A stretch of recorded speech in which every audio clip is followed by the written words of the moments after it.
like us. Nobody can swag like us. We here for it. Let's go, man.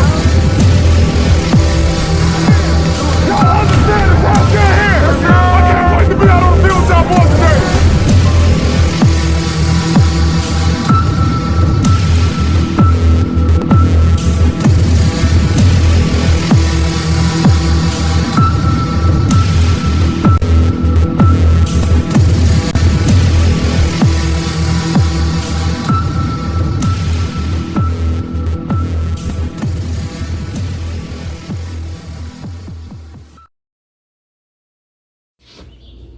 YouTube, how's it going? Rob the Random Jet Fan here. Just want to make a video of, I guess, a reanalysis of how I thought the draft went and go a little more in depth into the players. You know, I was just as surprised of some of the picks as a lot of you probably were, but I really want to take some time to go and do a little more digging into some of these players that maybe we haven't really heard of them. They weren't as big of a name, or just some of the picks in general. Maybe we kind of had a scratch on our head. But the more I dug into it, honestly, the more impressed I am with this draft. I know the other day I didn't really sound too confident in how I thought it went, or especially in the third round. Really had my head puzzling. You know, the Will McDonald pick in the first round.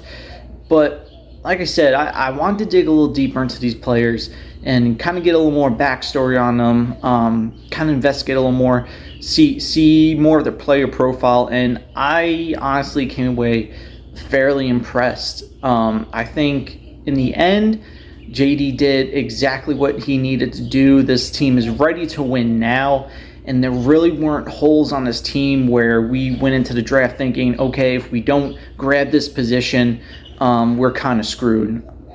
The name of the game for this draft was to find potential starters, but also build depth and find players that can contribute in other ways, like special teams or you know, as a backup position that can eventually, maybe after this year or after 2 years, turn into starters. And I think JD in this front office kind of hit the nail on the head. You know, round one, pick 15. Obviously, everyone knows Will McDonald, edge from Iowa State. Definitely a big head scratcher as far as a player goes at the time. But looking into it, you know, I mean, the guy's just a freak athlete. You know, 6'3", 240 pounds. His career's off the charts in college. 125 tackles, 34 sacks, 40.5 tackles for loss, and 7 passes defensed. To go along with 10 forced fumbles. The guy had a RAS score of 9.66, which is among the elite as far as draft prospects goes. You know, digging into him a little more, he's explosive out of his stance. He's twitchy. He's long. He has great bend. Funny thing, I saw in one of the reports that his spin move was actually compared to Dwight Freeney's when he came out of Syracuse. Now, Dwight Freeney is kind of a similar player. He was a little bit smaller, a little on the lighter side, but he ends up going on to have a Hall of Fame career with, I believe, over 100 sacks in his career. I mean, there are cons to Will McDonald too. Obviously, he's a little smaller to play at 4-3 edge. He needs to get bulk up a little bit, add a little bit of strength. But like I said, if his spin move is compared to Dwight Freeney's, he's also been compared to like a Brian Burns type of player. I think we'll sign up for that in a minute. You know, and the other thing is, how many players at 15 could realistically impact the game that he could with the players that are available? Obviously, you had guys like JSN and Kalijah Kancey, but JSN is coming off an injury. Kalijah Kancey is kind of an outlier. He's small, you know, 6 foot, about 285 pounds. So, I mean, you know, if Will McDonald was your number one edge rusher, the other thing is too, like, he was projected to go in the early 20s, the earliest. And the Jets were picking at 15. So, I mean, if you couldn't find a trade partner, is it really that big of a deal or that much of a difference if, you know, you're picking him 6, 7 spots early. If that's your guy, that's your guy. You go and you get him. Like I said, this team, they're built to win now. Get someone that can potentially impact a game as a rotational situational pass rusher that can kind of just wreak havoc. This defensive scheme, Robert Saleh said he wants to push him out into the wide 9 and just let his speed, his athletic ability take over. And you know what? After reviewing some of this stuff, I think it was a good pick. Especially since you don't know that this draft was, like I said, wasn't just about finding guys to be all pros now. We all had this expectation of, especially with JD's draft last year, that, okay, we need to find, offensive rookie of the year, defensive rookie of the year, at the very least, be in the running. Look, we just need guys that can contribute, make an impact, and eventually turn into, those starters. This is about building a pipeline. And JD and the front office, Bob Saleh, they did a great job in this, especially with this pick. You don't know what's happening next year with Carl Lawson and Bryce Huff. Now you have that flexibility to maybe not overpay to keep one of them or both of them. Let them go depending on how you see the progression of Will McDonald. Now, getting into round 2, pick 43, I think this was something everybody kind of assumed. The only question was which center was it going to be. And JD ended up going with Joe Tippmann out of Wisconsin, 6'6", 317 pounds.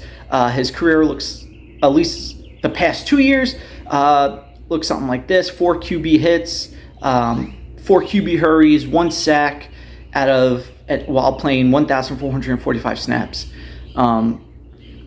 Just a monster. Those are great numbers. He rarely lets the guy he's blocking get to the quarterback. Just like I said, overall great numbers. Guy's an athletic freak, especially for that size. He's tall. And because he's tall, that 370 pounds, he looks a little leaner.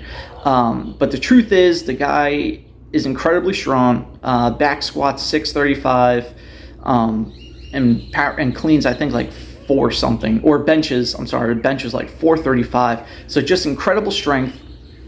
Some of his pros, he's explosive off the line, has strong hands, he's agile, he gets to the second level easily.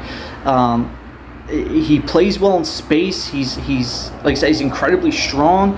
He has great core strength. Even for that size, he plays with really good balance. Some of the cons that go with that, though, is because of his height, it's probably a little easier for defenders to get underneath his pads. But because of his great balance, it doesn't always show up on the film. And he needs to work on discipline a little bit. He had a decent amount, couple of holding penalties called against him. Obviously, that has to get cleaned up. If you're playing at a professional level, Aaron Rodgers is going to let him hear it. Saleh has talked all last year about cleaning up the mistakes, but I think with this coaching staff in place, especially with Keith Butler as the offensive line coach, I think those deficiencies are going to get cleaned up fairly easy. He's a smart guy. He prides himself on his IQ and his QB smarts, calling out plays, setting the line. I think this guy can be, a top 6-7 center in his first year with, Pro Bowl and All-Pro aspirations further down the line. And, of course, he has that Wisconsin waterfall, which, it's scientifically proven. He now has a 50% better chance to make the Pro Bowl and be an All-Pro. So, but that was just a great pick overall. I think that was consensus. Brian Baldiner actually said that what the Steelers need to do with the first pick in the second round is finish what they started and pick up Joe Tippmann because of his freakish accolades, his ease to pull out and get to the second level, always looking for someone to hit. Finishes his blocks. So, I don't know how you can't be excited about this, even if you were John Michael Schmidt's guy. I think Joe Tippmann, he's the prototypical Joe Douglas, Bob Saleh type player, nasty, physical, athletic, just all-around great player. And I think the Jets are going to be really, really happy with that one, as well as the fans. Now, we know we didn't have a third-round pick, so our next pick was fourth-round pick 120, and we go with Carter Warren out of Pittsburgh. We finally got our tackle, 6'6", 311 pounds. His career is debatable. He played a lot of snaps, which is good, 2,768 snaps, but in that time frame, he allowed 74 hurries, 8 quarterback hits, and 9 sacks. Definitely needs to clean that up a little bit, but the good thing is he has a lot of experience in more of a pro-style system. Some of his pros, he's, like I said, has a lot of experience. He has good hand placement. He can operate in a phone booth and really redirect rushers. He has good quickness and athleticism, both laterally and north and south, and gets off the line fairly well. Some of his cons, he's an older player, 24, but that's not necessarily a bad thing when you're talking about offensive linemen that can play well into the 30s, as we're seeing with Dwayne Brown. I think that experience and his age and snap count, I think that's actually kind of a benefit for him. Another thing is he is susceptible to spin moves, so he's going to need to work on that. But again, I think when you draft a guy like this, I think you're planning for the future. Hopefully, maybe this year be a redshirt year for him, because you do have Dwayne Brown and Mekhi Becton on the left side, and Max Mitchell on the right side. So, and they re-signed a Boye to help back up that right side. So maybe this year is just kind of redshirt year. Just work on your pass pro. Work on your sets, get ready for next year, because next year you're going to have the backup role, or maybe a starter. Who knows? We don't know what's going to happen with Mekhi Becton, if he's going to show out this year, if he's going to get hurt. We don't know. I think that the hopes is for him to be probably a starter by year 2 or 3. So we'll see. This guy was projected to go much higher, late second round, early third round. Unfortunately, he suffered a meniscus injury last season, which obviously cut his season short. But, a lot of potential there, especially with this O-line coach, Keith Butler. I think he can really work some wonders with this guy. After that, we're going to move to the 5th round, pick 143. I'm not even going to attempt to pronounce his name, Israel. I'm sorry, I'm not going to butcher it. So I'll just call him Izzy. Running back from Pittsburgh. He's 5'10", 216 pounds. And his 2022 year was actually kind of ridiculous. 1,431 yards, averaging 6 yards a carry with 20 touchdowns, 20 rushing touchdowns. That's absolutely insane. The guy is a touchdown machine. He produces at a high level. Unfortunately, he's not much of a pass catcher. He only had 12 receptions for 146 yards and no touchdowns, as far as I know. Again, some of his pros, he's got great burst. He hits the holes hard. He has great vision when looking for the hole. He's a home run hitter. He's a touchdown machine. He's got great vision and speed. The guy ran a 4.29 on his pro day, which is one of the, I think actually is the fastest on the Jets team right now. So when you're talking about Breece Hall and where he's at, he had the ACL injury last year, and there was a lot of, is he going to be ready? Do we have to take it slow with him? Is he going to get back to normal form right away? Well, with Izzy, you don't have to necessarily worry about that right now. You're able to take it a little slow in Breece Hall's recovery and bring him back. You don't have to rush him in because you have that home run hitter that Breece Hall is as well, with better speed. Some of the cons, like I said, he's not much of a pass catcher. He needs to work on that, and his pass protection is pretty flawed as well. But that's something that's definitely teachable at the next level. You have great guys like a Breece Hall there that can help kind of mentor him along the way, because Breece Hall's actually pretty good at pass pro. I have a lot of high hopes for this guy. Honestly, I knew nothing about him, but watching his film, digging into his background a little more, I'm really excited about this. I think this might be the steal of the 5th round. Just having that extra home run hitter that can really take the ball to the house, whether it's 80-yard run, 50, 40, 30, whatever. Just a lot of really high upside there. Again, a great athlete. Had a RAS score of, I believe, 9.66, something like that. Just ridiculous, off the charts, and a very underrated move.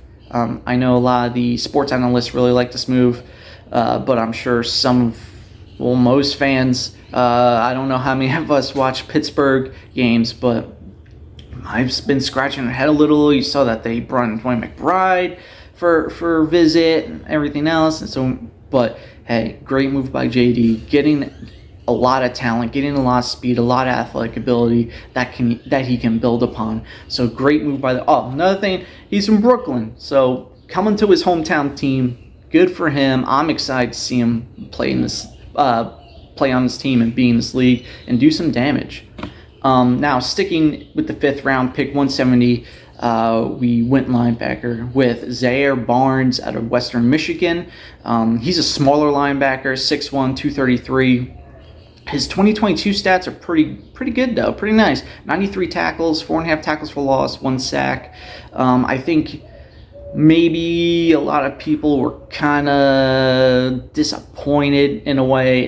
There were some linebackers earlier that went that were still available, but when you look at Zaire Barnes, it's kind of what Joe Douglas and Robert Saleh like. They like the speedy guys who can move sideline to sideline. He's aggressive. He's not afraid to hit. He's, with that speed, he has the ability to cover tight ends and maybe some running backs out of the flat. Some of the cons, though, obviously relatively unknown. It looks more like he's projecting to be a special teams player right now. But at the same time, he could be one of those special team gems that we see that really bust down the field, make the hits early, or at least disrupt that runner early. Another guy, high RAS score, 9.12. So, I mean, this trend of athletes, it just continues. And like I said, I think Joe Douglas really, it's a nice pick. You hope, like I said, the hope is that he'll be kind of a special teams gem with the possibility of maybe taking over one of those linebacker spots in 2 years or so. So, athlete's the name of the game for this draft. Decent pick by JD. I still don't really know all that much about Zaire Barnes. There wasn't too much film on him, but I'm excited nonetheless. So moving into round 6, pick 184, it was Jarek Bernard-Converse, defensive back out of LSU, 6'1", 196 pounds. He was originally actually a quarterback with Oklahoma State and transferred to LSU in the 2022 season. Another guy, a lot of career starts, a lot of snaps, a lot of playing time. In his career, he has 56 career starts, 3,500 snaps. In 2022, which was his best season, played 12 games. He had 45 tackles, 35 solo, 2 interceptions, 3 pass defended. This guy was really a Swiss Army knife for that LSU defense. He wasn't restricted to just playing cornerback. He played actually a lot of safety, which is where he probably projects best for the Jets in 2023 and beyond. But I think when Joe Douglas and Rob Saleh were looking at this, they really saw the versatility of this guy and fell in love. Again, another amazing athlete. RAS score, I think, was like a 9.7 or something like that.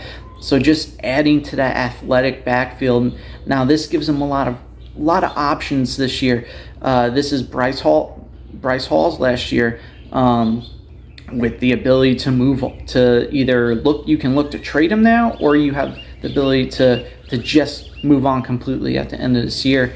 Jordan Whitehead, what happens with that? Now you have Chuck Clark. Now you have this versatile chess piece that you can have as the free safety.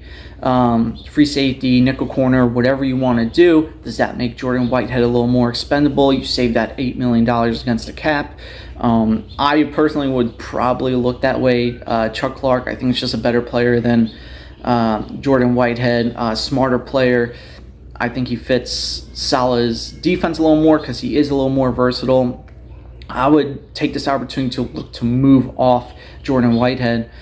Some of the pros, extremely versatile, has cornerback, nickel corner, and safety flexibility and experience. He's a great athlete. He has some ball hawk skills. He has 2 picks in his career. Both of them came last season when he was at the safety position, which is where he kind of let his athletic ability shine a little bit more than if he was just restricted to the cornerback position.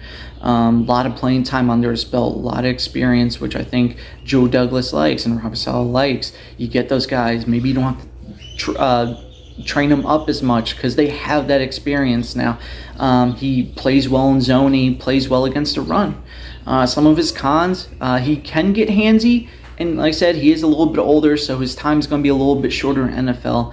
But I mean, if you're looking at this guy to be a special teams role player this year and then look to progress into a more prominent role next year, I'm not really worried about the age. Like I said, this team is ready to win now, so I'm not so worried about a safety who has, another 10 years to play. If he only has 5 years to play, he only has 5 years to play. Get a guy that can make an impact, a guy that can roam around that backfield and really make a difference in the game. And I think that's eventually what he's going to turn into.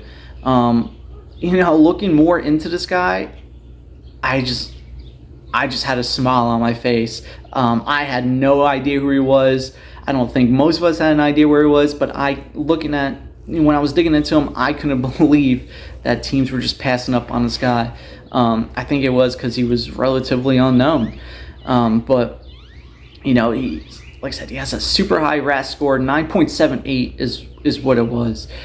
Just that upside and that ability. You saw his improvement last year when he moved to a more prominent safety role, with the passes defense and the picks. I'm excited. With the right coaching, we have a really good DBs coach. I think he could kind of work some magic and really turn this guy into a really valuable piece in that backfield.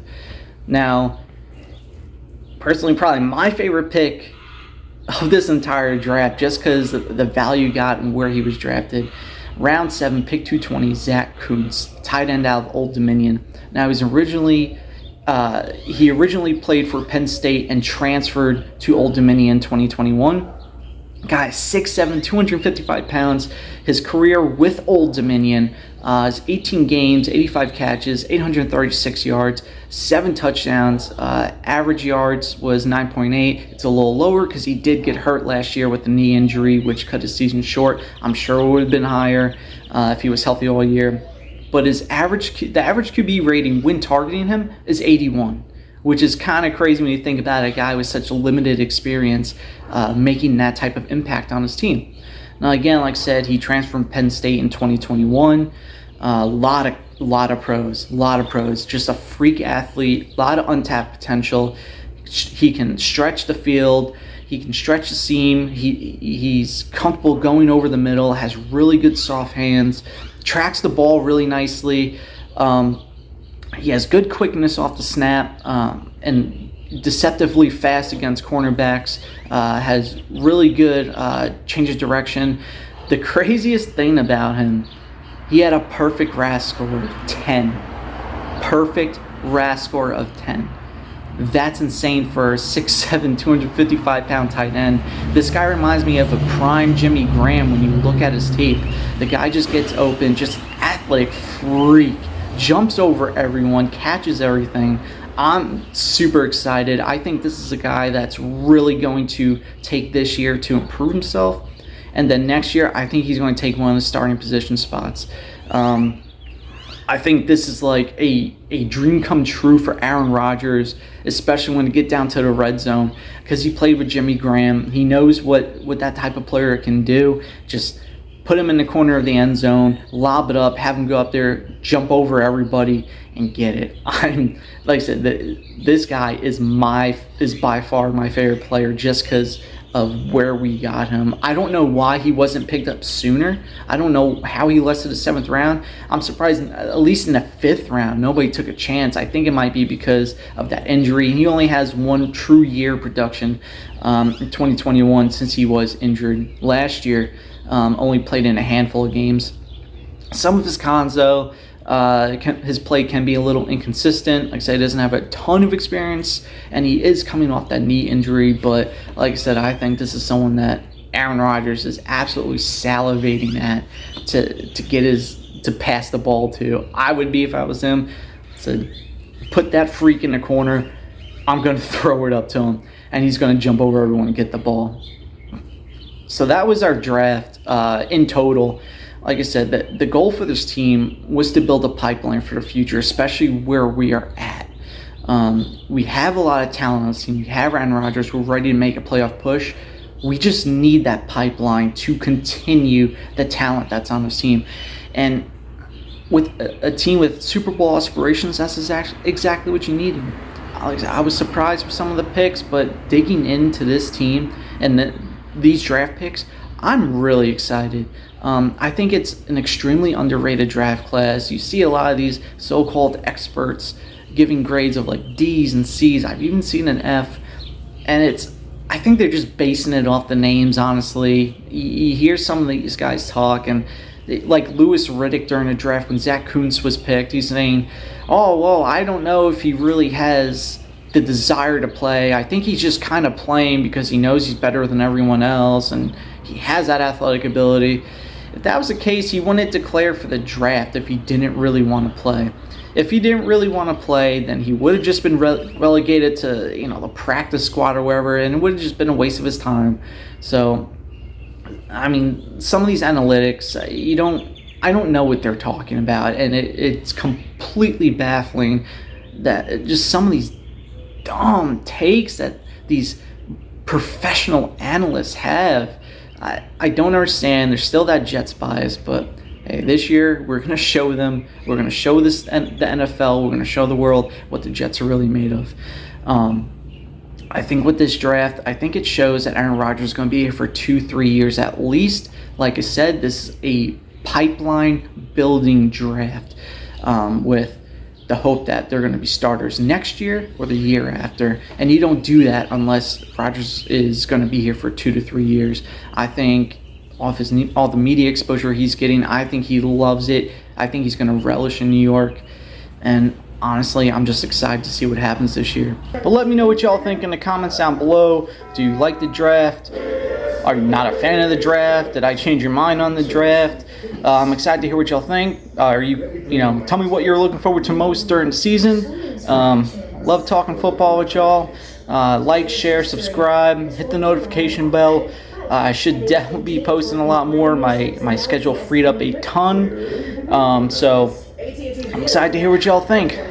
Like I said, comment down below. Good, bad, indifferent, whatever.